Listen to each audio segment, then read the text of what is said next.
So I recorded basically like half of this video already, and then I accidentally deleted all of it, and so now I am kind of irritated. But I guess I have to do it again. So for those of you that don't know me, my name is Carlos Rivera, and I'm 16, and I live in Woodbridge, Virginia. I've lived here in Woodbridge for about my whole life. Um, I was born in Arlington on March 15th, 1999, in Arlington County Hospital to my parents, Felipe and Cindy Rivera. I have four siblings, three sisters, and a brother. They're all younger than me. My sisters' names are Destiny, but if you hear me call her Angel, I'm talking about her. Then my sister Gabby, and then Jasmine, and my brother Diego. My sisters are 13, are 14, 13, and 8, and my brother is 9. My dad is Salvadorian, and my mom is black. So we grew up mixed. And growing up mixed was really fun. I got a different perspective into two different cultures, with the American culture and the Hispanic culture. I have a lot of family, because Latinos, they get busy, like they get busy, if you know what I mean. And then I also had a lot of food because food is really good. I love food. And then I also got to, learn some of two languages, because everybody knows I can barely speak English and I can barely speak Spanish. So I was born in Arlington, and I lived in Arlington until I was 5. And then I moved to Manassas, and that's when moving around a lot became a thing. I was moving to a different school probably once or twice every school year, maybe even 3 times. And so that really did take a toll onto who I was as a person, and my personality. Moving around a lot, you don't make friends easily. Because once you're starting to fit in and once you're starting to make friends, you're picked up and dropped into a different location, into a different school, and with different people, and you have to make new friends and you have to, learn how to fit in. And that was hard for me because ever since I was growing up, I was a different character. I wasn't, who what everybody else was. I was different. I wasn't the same, and so I wasn't. My personality was already something that nobody else liked, and then you're throwing me into somewhere where I had to fit and make friends, and that just made it 10 times harder for me. And so I pretty much grew up without having any friends. I would make a couple of friends here and there, make a couple of friends on my street where I would live.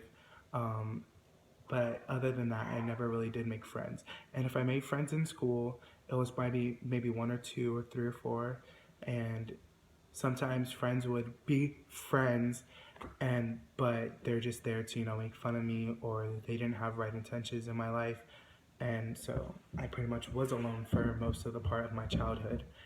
Um, so not having friends really did take a toll into me as a kid, and I'm realizing that now as I got older, I really shouldn't have let it get to me as much as I did. But you're a kid. If you're a kid, like what kid doesn't want to, have friends? Who doesn't want to go out and play? Who doesn't want to go to parties? What kid doesn't want to do that? And so I really was upset about it that I didn't have friends. But the only friend that I did have was my mom. My mom was my best friend. I had 2 years with her until my sister was born. So my mom and I were pretty close, and obviously we were close and I was the oldest, and that made a really big connection between us. And so I grew up really fast as a kid, and that just because my mom was my best friend and my mom was a strong woman. And so the only friend that I had growing up was my mom, and I could tell her anything. We were there for each other. We were joking around. We were the mother and son relationship that you see the typical son and mom relationship. Um, and it was because I didn't get along with my siblings. I didn't get along with my dad, and I didn't get along with my sisters or my brother. And the only person I could get along with was my mom.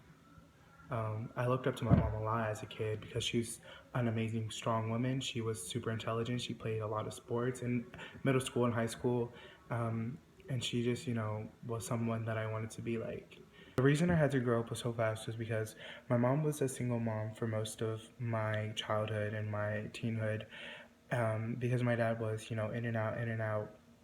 And so I had to be there for my siblings more than an older brother should be. which made me grow faster and mature faster than a child should. So I was like, 5 going on 10, 10 going on 15, 15 going on 20, basically. And so I didn't really get to enjoy my childhood as much as a kid should be. Um, so pretty much not having friends in elementary school, I really became an introvert. And if you know me now, today, I'm not an introvert. I'm very extroverted and outgoing and fun and, bouncy.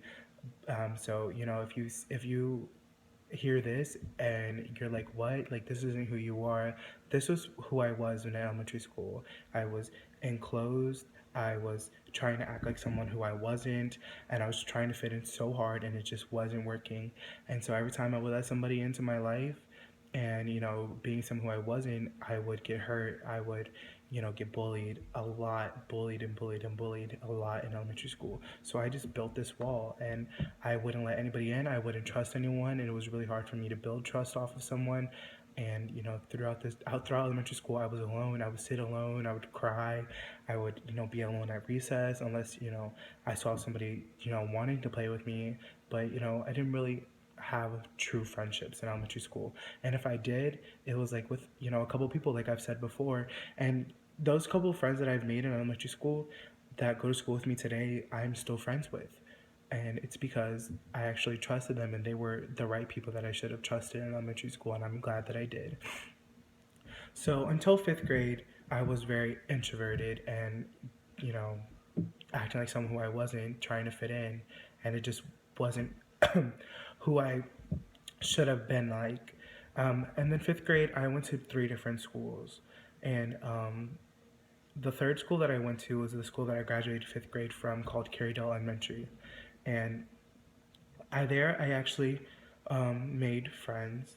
I was making friends. I was fitting in for the most part. I, was still getting bullied, and that's when I started getting bullied on social media because Facebook had became a thing that year, and everybody was getting Facebook. So of course, I was getting bullied on Facebook, and then getting bullied at school. But for the most part, I was happy. I was making friends. I was fitting in. So what? Why does it matter? So what? I'm getting bullied. So it didn't matter to me. Then I started sixth grade. Sixth grade, I went to this school called Fredlin for about a month and a half. There, I made a couple of friends, but I, didn't really fit in. Um, I had a couple of friends here and there, um, but then I moved, and I went to this school called Ripon Elementary, Ripon Middle School. Well, there, and I started fitting in. I actually was, making friends. I started band. Um, their sixth grade year, I started band because I didn't take band at first at Fredlin until I moved to Ripon, and I was really happy in band. I really liked it. I was, really good at it, and I was making friends. I was fitting in. Of course, you're still gonna get bullied. You get bullied everywhere you go, even when you're an adult. So, of course, I was still getting bullied, but I was fitting in for the most part. And then I moved. I moved to Fredlin again. I moved back. Um, and then there was a couple of students that actually went to Ripon with me that moved with me, um, and they actually transferred back. A lot of students there too. When I transferred back to Fredlin, it was again, I was getting bullied, but I actually was making friends, and I was starting to open up a little bit. But in October of 2011, my mom was diagnosed with pancreatic cancer. So my mom was in and out of the hospital, and this really hit me hard because my mom wasn't at home with me. So I didn't have that outlet to talk to. I didn't have my best friend. I didn't have someone who could get along with me.